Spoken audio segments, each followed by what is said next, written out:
네, 반갑습니다. 자, 오늘 이슈 진단 한번 알아보도록 하겠습니다. 자, 스태그 공포, 스태그플레이션 이야기인데요. 인플레이션, 스태그플레이션, 뭔플레이션 나오면 일단은 머리 뒤통수가 아파오신 분들 계실 것 같아서 오늘은 그냥 조금 재미있게, 네, 각색을 좀 하면서, 네, 그렇게 만들어 가려고 합니다. 스태그플레이션이라는 부분과 경제 정책, 그 다음에 흐름, 이런 것들을 우리가 알고 있어야지 지금 시장에서 어떻게 굴러가는지, 나스닥이 왜 빠지는지, 네, 이런 것들 알 수가 있잖아요. 네, 지금 이 스태그 공포에 대한 뉴스가 막 시장을 도배하기 시작했어요. 자, 이 개인 소비 지출 충격이다. 연준 다시 인플레이션과 전쟁을 해야 되는 것인가? 자, 연합뉴스에 나온 거 보면 농담이 아니게 된 스태그 공포. 스태그 공포 덮친 뉴욕 증시 동반 급락. 뉴욕 증시 인플레 경기 침체 우려감에 급락하고 있다. 인플레이션과 경기 침체가 같이 나온 게 스태그플레이션입니다. 자, 그러니까 이 부분에 대해서 우리가 알고 넘어가야지만이 지금 시장이 왜 이렇게 빠져 있는지, 왜 이렇게 개판인 건지, 왜 자꾸 내려가는지, 우리가 도대체 이놈의 그 스태그플레이션인가 지랄인가는 이놈은 도대체 뭔지를 우리가 알 수 있다는 얘기죠. 그러니까 스태그, 인플레이션, 경기 침체, 그다음에 농담이 아니다. 내가 장난하는 게 아니다. 네, 다시 인플레이션과 전쟁해야 되느냐 이런 부분에 대해서 우리가 알아볼 거란 이야기입니다. 근데 이거 벌써 얘기만 딱 들으면은 이거는 나의 길이 아닌데요. 이렇게 생각하시는 분들 많이 계실 것 같아요. 네, 굉장히 간단하게 설명을 드릴 테니까 한번 쭉 보자고요. 자, 넘어갑시다. 역사부터 알아야 됩니다. 자, 인플레이션 시대. 인플레이션이라는 것에 대한 뭐랄까요? 정의 이런 것들 좀 보면 인플레이션은 그냥 물가가 올라가는 겁니다. 물가가 올라가는 거다 이렇게 생각하고 가시면 되는데 인플레이션이 적당할 때는 굉장히 좋아요. 적당하게 올라가면 물건을 만들었는데 내일 더 비싸게 팔릴 수 있겠네. 오케이, 그렇다면 인플레이션 좋은 거 이렇게 나올 수 있잖아요. 그럼 더 만들어야지 해서 생산을 촉발을 시키고 또 생산을 많이 하려고 하다 보니까 사람들을 고용하게 되고 사람들이 고용하게 되면 뭐가 돼요? 실업률이 떨어지게 되고 또 소득이 발생하게 되죠. 소득이 발생하면 지출이 늘어나게 되고 막 이렇게 돌아가는 거거든요. 그래서 적당한 인플레이션, 물건 가격이 계속 올라간다는 것은 긍정적인 요소가 되죠. 소비 같은 경우도 오늘은 쌌지만 내일 비싸다면 오늘 살려고 하는 심리가 있죠. 주머니에 돈이 있는 이상은. 그래서 인플레이션 좋은데 이 인플레이션이 많이 올라가 버리면 뭐가 돼요? 하이퍼 인플레이션. 즉 굉장히 어마어마한 네, 그런 물가 상승률이 나오게 된다. 이렇게 되면 이제 경기가 뒤지는 경우가 생기거든요. 그러니까 인플레이션 적당한 게 좋은데 조금 과다면 나쁘다. 근데 1960년대부터 1970년대 초에 이 인플레이션에 대한 부분이 나타납니다. 즉 물가가 크게 상승하는 효과가 나타나게 되는데 그거 볼게요. 돈을 미친 듯이 뿌렸더니 경제가 살짝 맛이 갔어. 네, 이런 식으로 설명하겠다는 얘기죠. 자, 그 당시 1960년에서 70년대 초반까지요. 미국은 두 가지에 올인하고 있었습니다. 복지 천국을 만들겠다. 어느 정도 이제 그 성과가 좀 있었던 부분이긴 하죠. 대사회복지, 그레이트 소사이어티 해가지고요. 복지에 대한 그 부분들을 많이 쏟게 됩니다. 복지에 대해서 돈을 많이 쏟게 되면 어떻게 돼요? 재정 지출이 굉장히 늘어나게 되죠. 그럼 시장에 돈이 쫙 풀린단 말이에요. 내가 돈 더 해줄게요. 내가 더 많이 해줄게요. 더 살기 좋게 만들어줄게요. 이런 식으로 나오게 된 거죠. 그러니까 복지 천국을 만들겠다라고 딱 공약하면서 나온 것이 바로 이 그레이트 소사이어티인데 이 부분은 이제 시장에 돈이 풀리는 네, 그런 결과를 가져오게 됐고요. 자, 그 당시에 또 뭐가 있었냐면 베트남 전쟁이 있었죠. 전쟁을 이길 거야. 아니 결국엔 졌죠. 네, 전쟁을 이기고 말 테야 하면서 베트남에 돈을 막 쏟아붓기 시작합니다. 이 전쟁은 사실 네, 군수 장비 쪽에서 어떤 그 성장성을 가져오기도 합니다만 경제를 이제 끌어올리는 역할도 좀 많이 하거든요. 근데 문제는 뭐냐?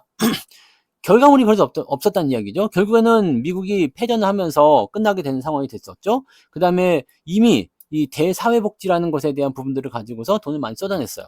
자, 이걸 둘 다 하면서 세금은 안 올리고 돈만 찍어낸다.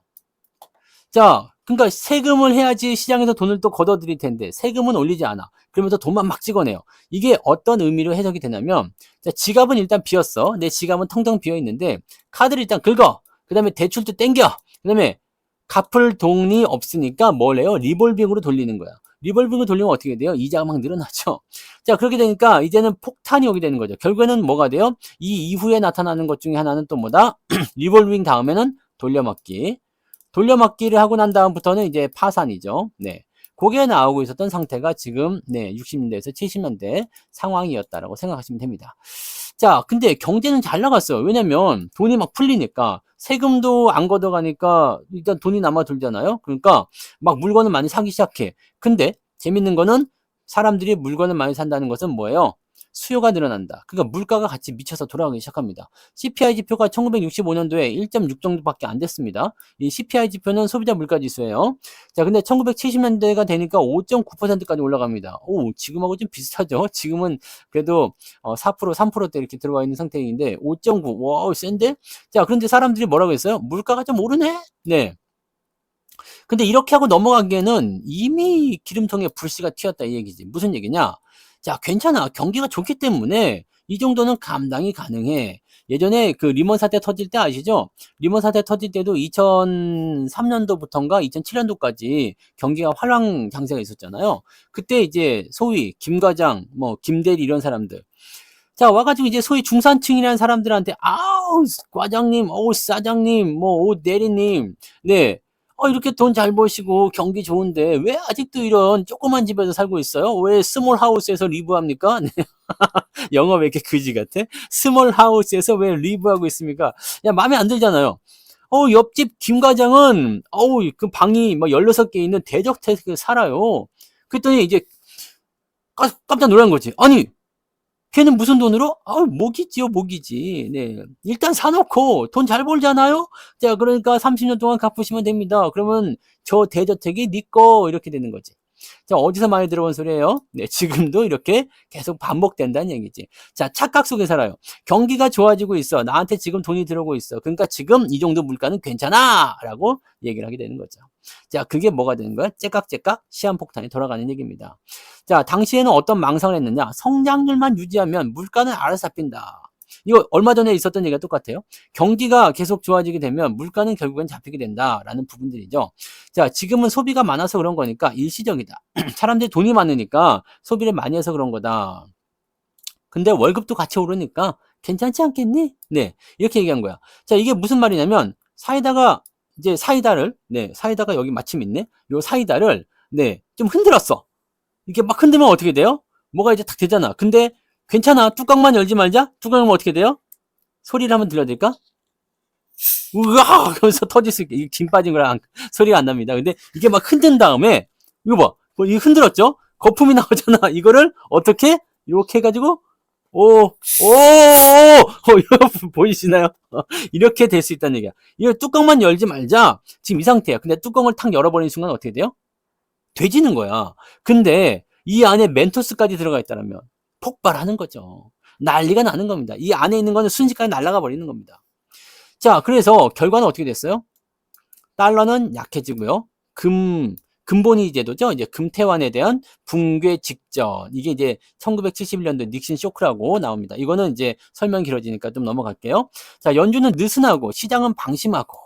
이래서 터진 것이 무엇이냐? 스태그플레이션 지옥행 직행 티켓이 발표가 됩니다. 자, 이거 받아가시오! 딱 해서 딱 받았는데, 우와, 엄청 빨라. 푹 하니까 뭐가 돼요? 스태그플레이션. 자, 우리가 지금 이 스태그플레이션에 가고 있는 것이 아니냐라는 식의 얘기를 하고 있는 겁니다. 자, 돈을 풀어서 경기를 살리려다가 물가 괴물이 껴났다. 근데 뭐 조금 물가 조금 올랐어? 뭐 내 돈 잘 버니까 괜찮아. 내가 좀 과도하게 큰 걸 샀어? 괜찮아. 내가 서서히 갚아가면 돼. 왜? 돈을 계속 벌 거니까. 라면서 그냥 방심하고 있던 시절이다. 이 얘기죠. 자, 그래서 인플레이션에 대한 부분들은 바로 이런 거예요. 돈을 많이 풀어서 점점 물가가 상승을 해요. 자, 그런데 여러 가지 내용들이 있었어. 이때도 전쟁이 있었단 말이에요. 이번에도 전쟁이 있잖아. 우크라이나 이런 전쟁들. 그것 때문에 물가가 치솟았죠. 근데 그때와 비슷한 형태로 CPI가 크게 올라가요. 그죠? 근데 이때는 경기라도 좋았어. 근데 지금은 경기도 별로 안 좋아. 이런 상태가 되는 거죠. 자, 그러면 정말로 스태그플레이션으로 가게 되면 어떻게 되냐면 보자고요. 자, 터집니다. 스태그플레이션 지옥이 1973년부터 1982년도까지 빵 하고 터지게 됐는데 지금 우리가 2단계에 와 있는 거 아니냐라는 식의 생각을 하시면 되는 겁니다. 이 1973년도의 상황과 비슷한 거 아니냐. 자, 거기와 한번 대입을 해가지고 한번 봐보시기 바랍니다. 네. 오일 쇼크가 있었어요. 경기는 일단은 멈췄어. 뭐가 좀 이상해. 심상치 않아. 뭔가 이제 느낌적으로 좀 안 좋아졌어요. 근데 물가가 미쳐서 날뛰기 시작합니다.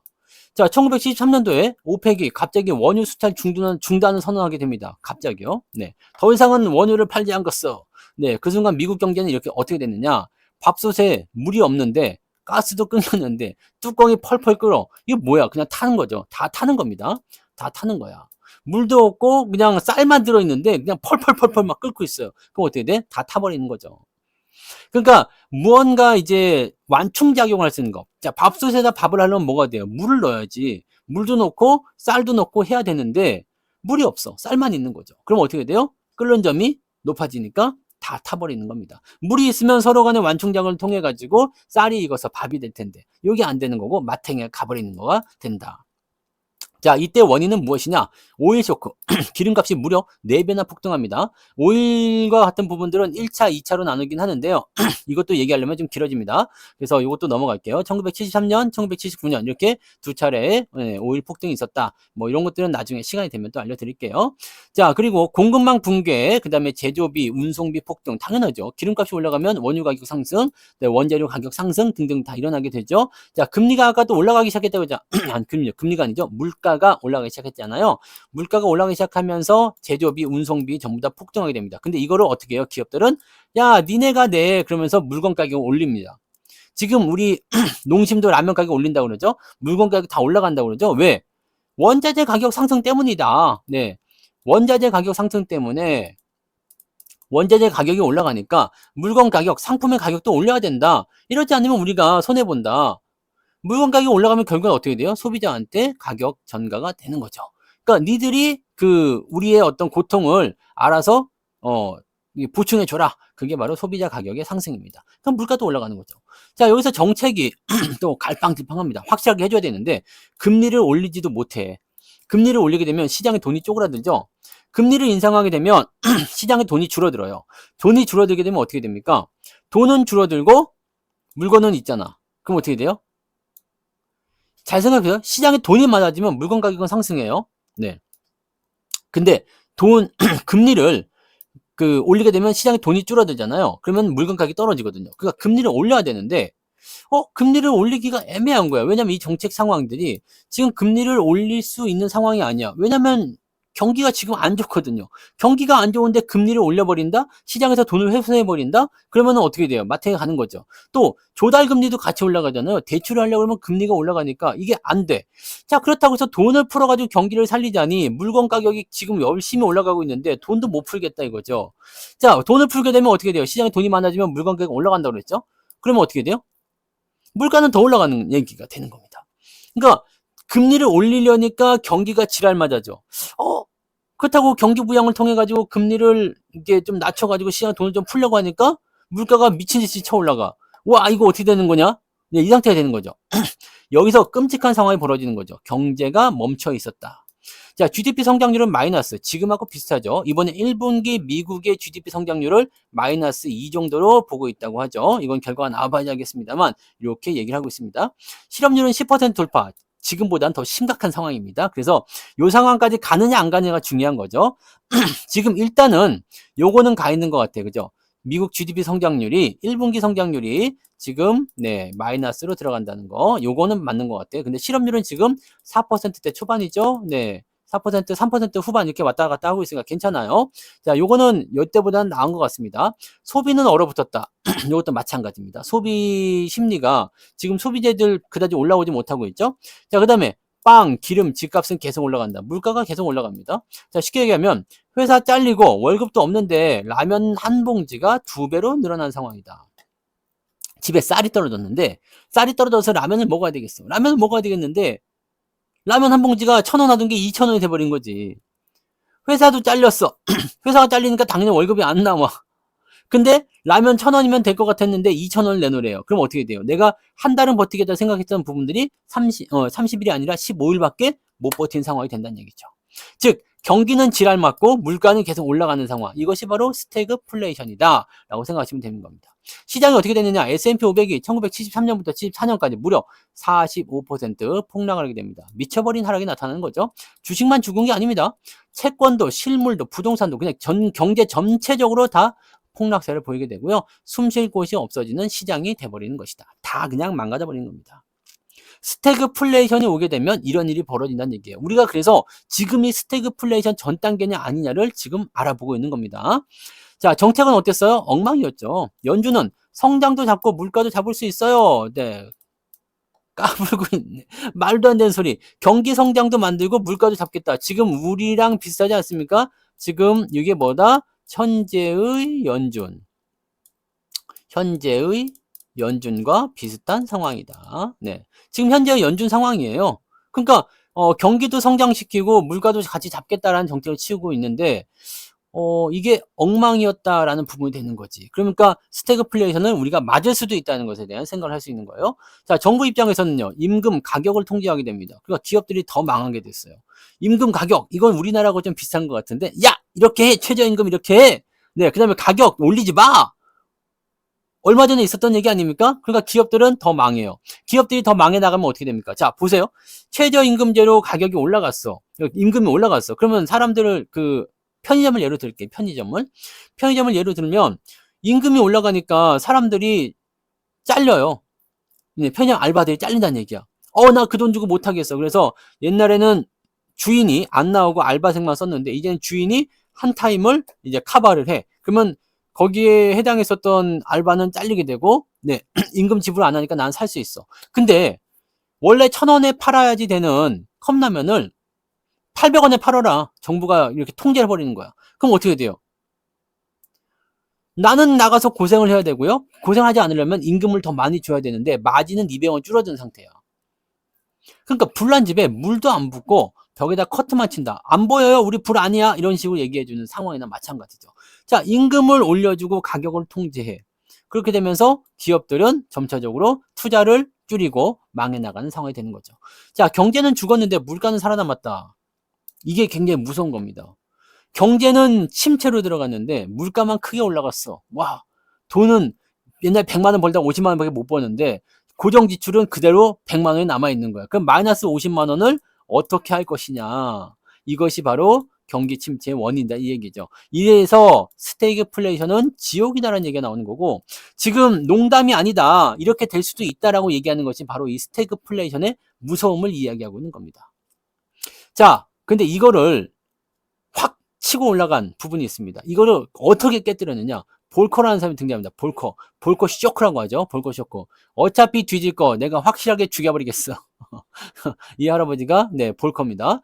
자, 원래 연준 의장이었어요. 네, 경제를 희생해서 물가를 참수하다. 기가 막힌 말입니다. 경제를 희생시켜가지고 물가에 모가지를 쳐버립니다. 그래서 물가를 확실하게 잡았어요. 대신에 경제는 뒤져버렸죠. 그래서 79년부터 82년까지 무려 3년에서 4년간 경기가 박살이 나는 상황이 벌어지게 됩니다. 자, 이렇게 되는 상황인데, 자, 어떻게 나오냐? 야! 물가를 진짜로 한번 죽여보자. 네, 물가 한번 죽여보자. 나는 자신 있어! 그래서 누구를 때린다? 경제를 일단 한 대 때리고 시작하자 이겁니다. 1979년 폴 볼커가 연준 의장으로 등장합니다. 짜잔! 네, 하면서 등장을 해요. 내가 바로 의장이야. 이 양반은 뭐부터 시작한다? 우리는 물가랑 전쟁 중이다.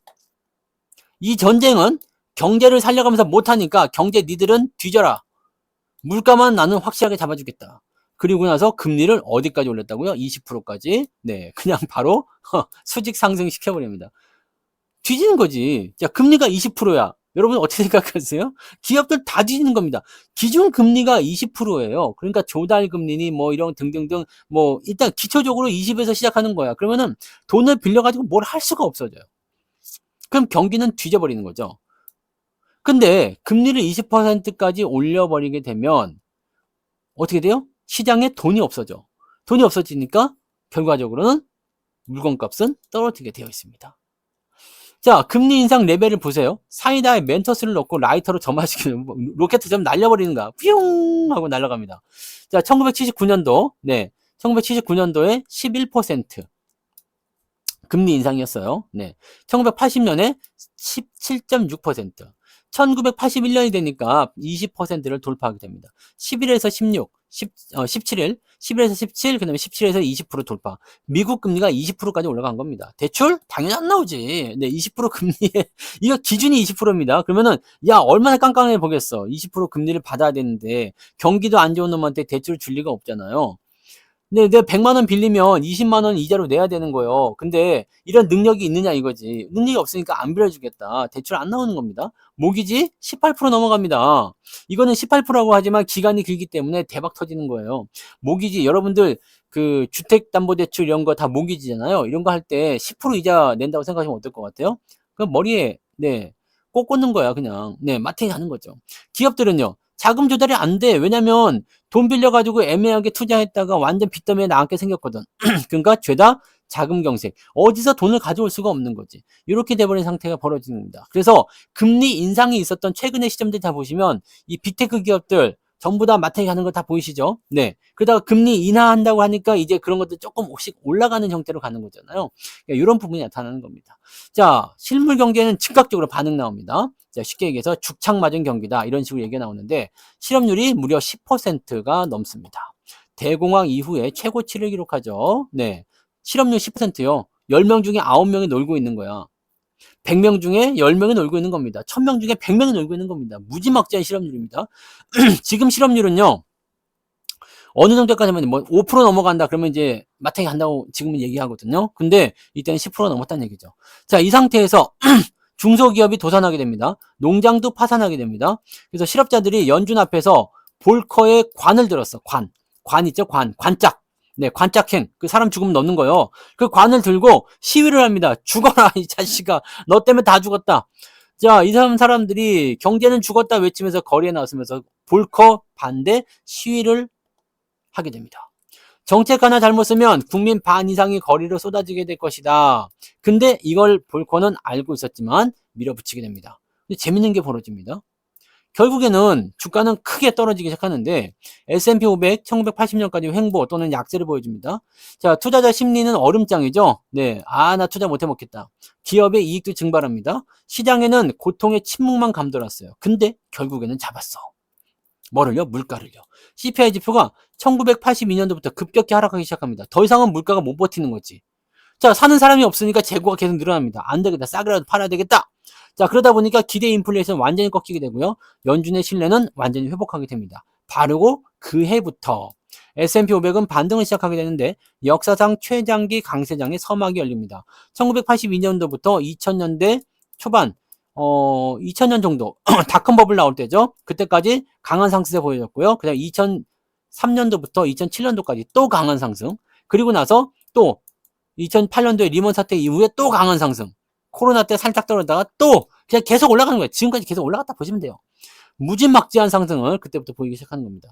자, 경기란 놈은 심폐소생술로 살릴 수 있지만 물가란 놈은 한 방에 죽여야 한다. 볼커는 진짜로 그렇게 했다. 경기 죽었어? 내가 나중에 돈 풀어가지고 이렇게 해가지고 좀 살려줄게. 근데 물가 이놈은 지금 못 잡으면 우린 다 죽는 거야. 이 이론을 볼커가 시행한 거죠. 그래서 지난번에 물가가 막 올랐을 때 파월이 요걸 가지고 써먹은 거야.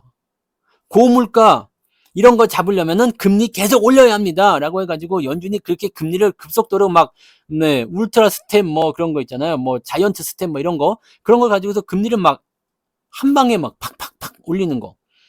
그게 나왔었던 것이 바로 요 부분이라고 보시면 돼요. 자, 그래서 효과가 조금은 있었죠. 금리를 막 올려버리니까 물가가 지금은 조금씩 떨어지기 시작하잖아요. 그러니까 이런 부분들이 나오니까 먹혔네 라고 생각이 되는 거죠. 이것이 바로 볼커 쇼크야. 근데 한 가지 문제는 뭐냐? 경기를 죽여버려야 돼. 경기가 죽어야 돼요. 경기가 죽어야 된다. 그래서 지난번에도 한번 언급해드린 게 있죠. 트럼프 관세. 이 부분은 자, 트럼프가 실제로 경기를 침체시키는 것을 좀 원하는 거 아니냐 그런 얘기를 잠깐 해드렸었는데 어느 정도 맥락적으로 좀 맞는 얘기일 수도 있겠다라는 생각이 좀 들기도 합니다. 자, 그 다음에 자 이것을 극복한 다음에 미국 증시는 어떻게 되느냐 보시면 아시겠지만 쫙 상승합니다. 경기가 살아나는 모습이 보이죠. 자, 고통의 긴 기다림 끝에서 역사상 최장기 강세장이 나타난다. 82년도에 인플레이션이 꺾여요. 시장은 처음에는 믿지 않겠죠. 당연히지. 아직은 아닌 거야. 막 이런 생각 들지만 금리가 하향 조정됩니다. 인하됐죠. 물가가 안정되고요. 정부 개입이 줄어들자 투자자들은 서서히 고개를 들기 시작합니다. 진짜 물가 잡았잖아. 연준은 물가를 제어할 수 있는 기관으로 자리를 잡게 되고요. 시장은 그제서야 다시 위험 자산으로 눈을 돌리기 시작한다. 이게 지금의 시점과 조금 비슷합니다. 네, 지금 보시면 금리 인하 들어가 있는 상황이죠. 그리고 물가 안정화되어 있습니다. 물가도 조금씩 떨어지고 있는 상태예요. 그리고 정부의 개입은 조금 제한적이죠. 자, 그러다 보니까 괜찮은 거 아니야? 네, 인플레이션 잡힌 거 아니야? 라는 식으로 생각하면서 그 다음에 나오는 건 뭐라고요? 역사상 최장기 강세장. 야, 대박 터지는 거 아니야? 주식을 좀 사봐야 되겠는데 위험 자산으로 눈을 돌리기 시작하게 되었다. 자, 이렇게 되고 있는 건데요. 자, 봅시다. 자, 두 번째 변화, 투자 자금의 대이동. 금리 피크아웃 이후에 채권 금리가 당연히 떨어지겠죠. 네, 금리가 떨어지니까요. 자, 그러면 채권 금리가 떨어지는 것은 채권의 수익률이 낮아지는 겁니다. 그러면 자금이 채권에서 주식으로 이동하게 된다. 성장 기업, 혁신 산업에 대한 베팅이 시작된다. 이게 바로 요즘의 기술주. 네. M7이죠. 매그니피센트 M7이다 라고 보시면 되는 거고, 자, 그리고 이때 시작된 것이 바로 1982년에서 2000년도 세계 최장기 강세장이 시작이 되었다. 자, 그 다음에 세 번째 변화는 한번 볼게요. 감세, 규제 완화, 공급 측에 대한 경제, 이렇게 되어 있습니다. 그러니까 감세와 규제 완화, 그 다음에 공급에 대한 어떤 부분들을 더 더 장려시켜 주는 거죠. 그렇게 되니까 경제 회복에 대한 가능성이 생기게 됩니다. 네. 이거 레이거노믹스라고 되어 있는데 이것도 풀어보려면 얘기가 굉장히 길지만 어쨌든 이 부분이 지금 일어난 것이 바로 이 시기다라고 보시면 됩니다. 그 당시 대통령으로 생각하시면 됩니다. 자, 그 다음에 민간 중심 경제를 회귀했다라는 것도 있는데 민간 중심으로의 경제를 회귀했다라는 것은 어떤 거예요? 자, 정부가 지금 계속적으로 정부 주도로 경기 회복을 막 이끌어냈는데 괜찮아지는데? 라면서 뭐가 나와요? 금리를 인하시킨다는 것은 민간 자본을 끌어들인다는 얘기입니다. 그래서 결국에는 정부가 주도해서 경기를 끌어올리던 것을 야, 너희들이 해봐 라는 식으로 민간 주도로 끌고 넘어가 주는 거, 이것이 바로 민간 중심 경제를 회귀하는 부분입니다. 이거는 경기 회복이 일어난 이후에 유동성이 이제 끊어질 때, 금리를 인하시킬 때, 그럴 때 나타나는 정책적인 부분들입니다. 소비, 투자, 고용에서 선순환 구조 복원이 되었다. 제가 말씀드렸죠. 소비가 늘어나면 물건이 잘 팔려. 잘 팔리면 기업이 투자를 해. 투자를 하면은 사람을 뽑아야 돼. 고용을 해. 고용을 하면 소비가 늘어나. 이렇게 선순환으로 돌아가는 거. 이거 제가 여러 번 말씀드린 부분들입니다. 이게 경기가 좋아지는 선순환입니다. 이게 나타나는 거예요. 그래서 시장이 다시 살아나기 시작합니다. 자, 단순한 경기 반등이 아니라 미국 경제 모델 자체가 리부트. 네. 리셋된 거죠. 새롭게 시작해보자 라고 되어 있는 부분입니다. 연도별로 보면 S&P 500이 120포인트였어요. 지금이랑 비교하면 엄청나죠? 네. 1982년도에 금리가 고점에 도달하고요. 1985년도에는 180포인트 투자 자금의 복귀가 시작됩니다. 이때는 상승률이 미비했죠? 그러다가 좀 세게 뜁니다. 1990년도까지 기술주 주도의 상승이 일어나게 되면서 2000년도에는 무려 어마어마한 상승으로 닷컴 버블의 정점을 찍게 됩니다. 자, 우리가 지금 어디까지 와 있을까라는 생각도 해볼 필요가 있죠. 요쯤 와 있을까요?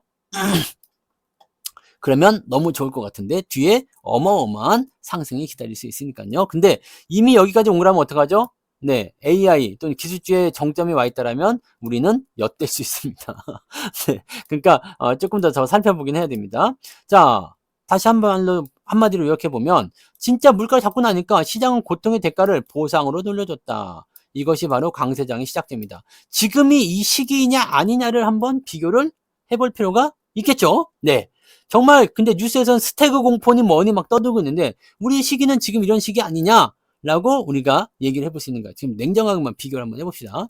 자, 지금과 한번 비교해 보면 1980년대와 지금 now 현재입니다. 보면은 비슷한데? 네, 비슷한데, 그죠? 지금 진짜로 비슷할까? 자, 물가의 상승 원인은 1980년대에는 오일 쇼크가 있었죠. 공급 충격이 있었어요. 지금 공급망이 붕괴됐어요. 왜? 우크라이나 러시아 전쟁 때문에 에너지 위기가 있었고요. 자, 전체적으로 물가가 크게 상승하는 모습이 좀 있었습니다. 금리 같은 경우는 20% 아주 초강력 긴축을 통해 가지고 경제를 밟아버리고 네, 물가를 올림으로 인해서 아니 이제 금리를 올림으로 해서 물가를 모가지치는 참수하는 그런 모습이 좀 있었고 지금은 급격한 인상 이후에 동결로 상황을 지켜본다. 근데 금리는 5.5%. 자, 실업률은 10% 돌파했지만 지금 3%대 또는 이제 4%대 정도 유지가 되고 있습니다. 조금 위태위태하지만 현재로서는 나쁜 상황은 아니에요. 자, 경기 흐름을 보게 되면 명확한 침체가 나타났죠. 근데 지금은 성장 둔화와 연착륙 기대 이런 것들. 지금은 경기가 침체가 아니라 약간 둔화되는 정도야. 약간 조금 어렵다고 느낄 정도 이런 정도야라고 생각이 되는 부분이라 이 얘기입니다. 자, 그다음에 시장 반응은요. 주가가 폭락한 이후에 반등세를 보이는데 뭐가 움직였다? 우리는 지금은 기술주 주도의 반등, 매그니피센트 세븐이 강세를 이끌었다. 자, 요건 조금 달라요. 주가가 폭락한 이후에 반등세인데 여기도 뭐 비슷하긴 하죠. 근데 전체적으로 다 올라가는 것이 아니라 기술주 중심의 반등이 먼저 일어났다는 거죠. 자, 문제가 뭐냐? 그때는 물가가 시장을 박살냈고 지금은 잡혔다고 착각하는 물가가 잡힌 것 같아요 라고 지금은 투자자들이 방심을 하게끔 만들어냈다라는 겁니다. 연준의 금리 정책이요? 예전만큼 단순하지 않습니다. 내리기도 못하고 올리지도 못해요. 근데 볼커 같은 경우는 그냥 때려 박아버리죠. 물가 다 뒤질 때까지 내가 무조건 금리 땡길 거야? 이 생각을 했었는데 여기는 비슷하게 따라하다가 슬그머니 지금 내려왔다는 얘기입니다. 물가 통제할 수 있나요? 서비스, 임금, 공급 문제 모두 여전히 지금 문제점이 살아있습니다. 시장은요, AI와 테마에 취해 있습니다. 뭐, 밈 주식, 뭐, 이런 것도 있고요. 뭐, 요즘에는 비트코인 이런 것들도 뭐 얘기 나오던데. 자, 이런 것들 나와 있는데, 근데 실적이 뒷받침이 안 되면, 요거는 그냥 한순간에 뒤질 수 있는 거야. 자, 일단 관련 종목이다 해가지고 막 올라갔어요. 근데 실적이 따라오지 못하면 어떻게 돼요? 마탱해 하는 거죠. 그나마 실적이 따라가니까 이런 테마주나 기술주 이런 것들이 좀 버텨주는 거거든요. 근데 만약에 실적이 정체기로 들어간다. 뭔가 조금 이상하다라고 생각이 든다면 주가가 크게 하락할 수 있는 상황이 된다. 이 부분들이 굉장히 우리가 중요하게 생각하는 내용이겠죠. 자, 만약 지금이 그때와 같다면 정책 측면에서는 공급망 회복 없이는 금리가 내려도 한계점에 부딪힌다. 통화정책보다는 산업정책 중심의 구조조정이 필요하다. 연준이 말하는 긴축 지속은 블러핑이 아니라 진심일 수도 있다. 자, 지금은 금리를 좀 내리긴 했어요. 하지만 여전히 상황을 더 지켜봐야 되겠다고 얘기하는 것은 진심일 수도 있다. 네, 진심으로 연준이 그렇게 말을 하는 걸 수도 있다. 그 다음에 통화를 가지고 뭐 하기보다는 산업을 키우기 위한 움직임을 먼저 해야 된다는 거. 그래서 지금은 이런 그 공급망, 물가에 대한 부분들을 볼 때 지금 전쟁이 끝난다거나 등등 여러 가지가 있지 않다면 금리를 계속 낮추더라도 이건 한계점에 부딪힌다. 근데 만약에 공급망이 회복이 되고 금리 같이 낮아지게 되면 경기가 살아나는 효과를 볼 수는 있겠죠. 근데 이렇게 됐을 때 과연 물가는 잡힐 것인가? 이런 그런 숙제가 또 남아있을 수 있습니다. 자, 투자자들 입장에서는 어떻게 보면 되겠습니까? 살아남기 위한 전략으로는 자, 단기 대응으로는 박스권 대응이겠죠. 지금은 뭐 미국 증시도 많이 내려갔다고 되어 있지만 상승 이후에 떨어졌다가 일정 구간 다시 올라갔다. 이런 식으로 박스권 형태의 흐름이 나타나고 있잖아요. 자, 근데 지난 주말에 또 미국 증시가 크게 떨어졌어요. 스태그플레이션 우려감 때문에. 스태그플레이션으로 넘어가게 되면 박살. 스태그플레이션 넘어가기 직전에 우리가 지금 이런 단계를 통해 가지고 미국이 강세장으로 전환되는 바로 그 시점, 거기에 위치해 있다면 좋은 거 이렇게 볼 수 있는데 아직은 불확실하니까 떨어져 버리는 거지. 스태그가 나온단다. 다 뒤졌다 이렇게 나올 수 있는 거거든요. 그래서 변동성에 주의해야 되는 그런 포트폴리오를 만들어야 된다. 자, 중기 전략으로는 고금리 수혜주. 금리가 높아질 수 있는 상황이 됐을 때 수혜주를 입을 수 있는데 지금은 금리가 낮아지는 상황이기 때문에 얘는 아직 타이밍은 좀 잡지 않습니다. 다만 중기적으로 보고 있어야 돼. 금리가 다시 높아질 수도 있거든요. 그러면 그 시점을 이용해서 보험이나 은행주, 고배당 가치주들이 굉장히 좋은 성과를 올릴 수 있다는 거. 리쇼어링 테마. 이거는 이제 트럼프 관련한 부분이겠죠. 미국에서 생산하는 기업들이 수혜를 볼 수 있는 상태가 된다. 자, 실적 중심 가치주. 이거는 뭐 말할 필요가 없습니다. 계속적으로 실적이 잘 오르는데 아직 저평가된 종목을 선정해서 공략해라. 실적이 앞으로 많이 올라갈 거야 하면서 주가 먼저 올라간 종목들은 이거는 빛 좋은 개사이구다. 네. 자, 지금은 그래서 AI로 버티고 있는 중인데 이 고평가 프리미엄, 지금 엔비디아를 비롯해서 여러 가지 AI 종목군들, 네, 고평가다라는 얘기도 있죠. 물론 이거는 성장의 가도를 계속 달리고 있기 때문에 아니야, 고평가 아니야, 더 올라갈 수도 있어. 이런 식으로 얘기도 나올 수 있거든요. 그러니까 이거는 어느 시점에서 하나가 삐끗하게 되면 어느 순간에 리스크로 바뀔 수가 있다는 것을 우리가 알고 있어야 됩니다. 네. 그 다음에 실적이 미달되면 바로 매도세로 전환된다. 자, 실적 좋다고 했는데 실적 나쁘대요. 그러면 바로 그냥 뒤지는 거예요. 이런 부분을 조심해야죠. 그때는 무서워서 못 샀고 지금은 안 무서워서 사고 있다. 안 무서운 자리가 아니야. 근데 매수를 열심히 하고 있다는 거. 그래서 진짜 공포는 방심에서 시작된다는 것을 절대 잊으면 안 되겠습니다. 그때와 비슷하지만 뭔가가 조금 다른 부분이 있죠. 자, 결과를 말씀드릴게요. 지금 이 시점에서 우리가 받아야 할 메시지는 무엇이냐? 트럼프, 연준. 네. 도대체 무엇을 봐야 되느냐? 볼커는 칼을 휘둘렀어요. 그리고 피를 봤지만 물가를 죽였습니다. 근데 지금은 칼을 뽑았어. 야! 그러면서 칼을 뽑았는데 시장과 정책 모두 피 안 보고 끝내자는 눈치만 보고 있다. 시장도 잘 이렇게 만들어야 되고 정책도 잘 해야 되겠어 라는 식으로 눈치만 보고 있는 거야. 죽여야 될 때 확실하게 죽이고 해야 되는데 그 부분이 아니라 어느 정도까지 갔다가 실패했어 이런 거. 그러니까 지금은 뭐 골디락스라고 봐야 되겠죠. 어느 정도 이쪽도 괜찮고 저쪽도 괜찮고 둘 다 윈윈하는 정책을 좀 가보자 라고 얘기를 하는데 이게 과연 그때 그 당시에 볼커 쇼크 때와 같은 얘기냐라는 것은 생각해 볼 필요가 있겠죠. 자, 트럼프에 대한 부분 한번 볼게요. 강한 미국을 외치면서 뭘 하고 있어요? 보호무역, 리쇼어링 강조하고 있다. 공급망의 변화, 비용 상승이 유발됩니다. 왜냐면 미국은 일단 기본적으로 모든 게 다 비싸요. 그래서 실제적으로 갖다가 집어넣게 되면 생산하는데 비용이 상당히 많이 들게 되죠. 근데 더 많은 양을 생산하게 되면 일단은 관세를 무력화시킬 정도의 이익은 발생하게 됩니다. 현대차 같은 경우도 마찬가지예요. 네, 뭐 관세 때문에 문제가 좀 된다라고 되어 있지만 관세가 그걸 피해가지고 미국으로 갔어. 미국으로 가게 되면 어떻게 돼요? 관세는 피하지만 실질적으로는 뭐 임금이라든지 등등의 여러 가지 부분에서 비용적인 부분이 많이 증가하게 되잖아요. 이게 다 전가가 될 수 있는 부분인데 그렇게 되면 지금처럼 10만 대만 만들지 말고 50만 대 만들어 버리자. 그럼 관세 매기는 것도 있겠지만 또 관세 때문에 넘어와가지고 우리가 지출하는 것도 있겠지만 이거 이상의 어마어마한 수익을 볼 수 있다. 이렇게 볼 수 있는 내용이 되는 거죠. 네. 그래서 그 부분들을 한번 체크해 볼 필요가 있겠고요. 장기 인플레이션 압력을 구조적으로 만들었다는 거. 네. 이 트럼프가 지금 이런 상황으로 만든 거예요. 그러면서 뭐 금리를 떨어뜨려라 뭐 등등 얘기 나오는 거지. 자, 감세와 재정 확대는 돈 풀기 성향이다. 재정 적자, 통화량 증가, 물가 압력이 가중되고 있다. 이렇게 되고 있는 모습이에요. 근데 현재 트럼프의 공약은 뭐예요? 볼커의 반대편에서 인플레를 부활시킬 수 있는 재료들을 가지고 이야기하고 있는 모습이다. 볼커는 경기를 확실히 죽이자 이 얘기인데 미국 경기 살리겠습니다 라고 얘기하고 있는 거예요. 그러니까 미국 경기를 살리겠습니다 이런 식으로 얘기를 하는 건데 실제로 살펴보게 되면 미국 경기를 죽이고 있는 거지.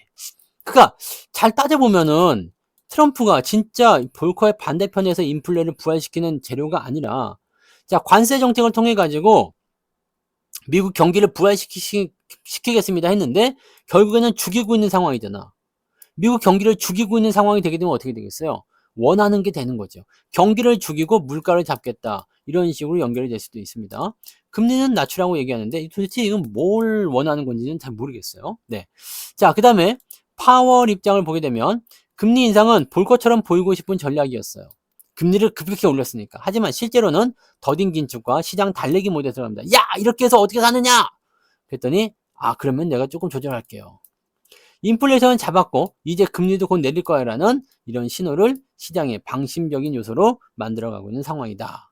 1980년대와 다른 듯하면서 너무 닮아가고 있다는 얘기죠. 자, 그러니까 이거는 어차피 뭔가 크게 한번 터지게 되면 그 다음부터는 이제 상승에 대한 포인트에 연결될 수가 있겠지만 그게 아니라면 그 볼커 쇼크가 나왔던 그 시점으로 돌아가면서 박살이 날 수도 있는 상황이다. 스태그플레이션에 대한 부분들이 이런 식으로 연결돼서 만들어질 수 있다는 얘기다. 경기가 침체되면서 물가도 같이 죽여줘야 되는데 당장은 이게 나오지 않죠. 그러면 스태그플레이션의 일정 구간의 포인트가 만들어질 수 있다. 자, 한마디로 연준은 볼커 흉내를 내고는 있지만 진짜로 때려버릴 자신은 없는 그런 상황. 경제를 죽이지 않고 인플레를 잡겠다는 것은 듣기는 좋지만 현실은 안 될 수 있다. 인플레이션 끝났어 라는 착각에 빠져 있다라면 진짜 고통은 지금부터 시작될 수가 있는 겁니다. 지금은 볼커가 없어요. 네. 그 다음에 이런 정책도 없습니다. 시장은 착각하고 있고요. 트럼프는 기름을 붓고 있으면서 연준은 라이터로 언제 붙일까요? 네. 이러고 있는 상태라고 보시면 됩니다. 자, 그래서 이 스태그플레이션에 대한 부분들 정말 농담이 아니게 돼버렸어. 농담이 아니게 된 스태그플레이션이 됐는데 자, 이거를 이제 요약을 좀 해보면 지금 인플레이션에 의한 부담감이 있었죠. 근데 그것이 인플레이션이 조금 꺾이는 것 같으니까 연준이 금리를 같이 내려주고 있는 거예요. 네, 이렇게 된 겁니다. 그래서 살아나고 있구나 라고 얘기를 했는데 인플레이션이 꺾이고 있고 금리도 조금 낮춰주고 있지만 실제적으로 경기에 대한 부분들이 별로 좋지 않아요. 뭐 실업률이라든지 또는 뭐 소비 지출이라든지 개인 소비, 그다음에 뭐 기업들의 실적 같은 측면도 약간 애매하고요. 이렇게 나오다 보니까 이 부분들이 조금 애매한 상황으로 들어간 거야. 그래서 경기가 침체가 되면서 뭐가 돼요? 물가는 계속 올라가는 그런 형태의 스태그플레이션이 나올 수 있는 이런 상황이 되었다. 이것을 잡기 위해서 어떻게 해야 되느냐? 경기도 같이 좀 살려주자. 경기도 살려주고 물가도 잡아보자. 요게 지금 안 된다는 이야기죠. 그러니까 어느 하나는 희생을 해야 된다는 얘기인데, 만약에 경기를 희생시키겠다라면 트럼프의 관세 정책이 어떻게 보면 효과를 좀 보고 있을 수도 있습니다. 그러면 지금 현재 시점에서 우리한테 필요한 건 뭐예요? 경기가 좋아지면서 금리가 같이 뭐 이렇게 떨어진다든지 금리도 떨어지고 물가도 떨어지는, 이게 되나? 네. 경기가 좋아지고 금리가 떨어지고 물가가 떨어지는 거, 이게 됩니까? 금리가 내려가면 물가는 올라간다고 그랬잖아요. 근데 이게 같이 있잖아. 그러니까 이게 굉장히 좀 딜레마적인 부분이고 정책적으로 이 표현하기가 어려운 부분입니다. 그래서 여기에 나온 이 스태그플레이션에 대한 부분들, 이런 것들이 현재 현실로 다가올 수도 있는 상황들이다라고 볼 수가 있는 겁니다. 그래서 미국 증시가 그런 식으로 몸살을 겪을 수가 있기 때문에 이런 것들에 대한 부분들은 우리가 이런 식으로 개념을 좀 잡고 가시면 좋겠습니다. 어떤 식으로 가야 될 것인가? 여러분들 포트폴리오는 정말로 안전한 것인가? 자금은 어디로 이동되고 있는 것인가? 이런 부분에 대한 질문을 하셔야 된다는 얘기가 되는 거죠. 자, 뭐 정답은 없습니다. 지금 열심히 정책적인 부분들을 만들어내고 있지만 결과적으로 트럼프가 경기 침체를 이끌어내는 그런 관세 정책을 펼치게 된다면 아까 전에 말씀드렸던 그런 볼커의 그런 쇼크, 일본은 트럼프 쇼크라고 이름을 붙을 수도 있어요. 경기를 죽여버린 상태에서 금리를 조금 잡아가는, 물가를 잡아가는 그런 형태로 갈 수도 있다는 얘기죠. 자, 지금 연준은 금리를 마음대로 못 내리는 상황이니까요. 물가가 그 상태에 있기 때문에. 자, 굉장히 어려운 정책적인 부분의 선택이 좀 될 것 같은데요. 우리가 대비할 것은 딱 한 가지입니다. 이 정도가 되면은 리스크가 크게 발생할 수가 있다는 얘기예요. 리스크가 크게 발생할 수 있기 때문에 여기 있죠. 변동성에 대한 부분들. 변동성에 대한 부분들을 우리가 어디 갔죠? 여기. 변동성 관리에 포트폴리오를 중점적으로 구축해야 될 필요성이 있다는 겁니다. 그러니까 너무 서두르거나 너무 고점에서 매수한다거나 이런 거 하지 마세요. 지금 고점 매수 이거 안 되죠? 근데 우리는 뭘 해야 돼요? 고점 매도를 해야 되고 저점에서는 분할 매수로 들어가야 된다는 거. 이게 투자의 한 가지 방법이 되겠습니다. 자, 그래서 오늘 이슈 진단은요. 특별하게 정답이 정해진 건 아니지만 여러분들이 한 번쯤은 생각해 볼 만한 거, 궁금했었던 바로 그 내용입니다. 인플레이션, 그 다음에 스태그플레이션. 그게 도대체 뭔데 이렇게 시장을 압박하고 주가 떨어지게 되느냐, 이 부분입니다. 지금 우리가 볼거 쇼크 이후의 상황이냐, 그죠? 여기 극복 이후의 미국 이 상황이냐, 여기 지금 요거 비슷하게 나오잖아요. 요 상황이냐, 아니면 볼거 쇼크 이전에 바로 직전의 상황이냐, 그래서 경제가 박살나는 그런 상태로 가는 것이냐라는 부분들로 가는 거죠. 자, 어느 쪽이 진실일지는 조금 더 지켜봐야 하겠습니다만, 확실히 전환점이 된 건 맞는 것 같습니다. 그래서 이런 부분들, 우리가 오늘 궁금증을 좀 해소해 봤고요. 오늘은 여기까지 이야기하고 마무리하도록 하겠습니다. 자, 고맙습니다. 방송 마칠게요.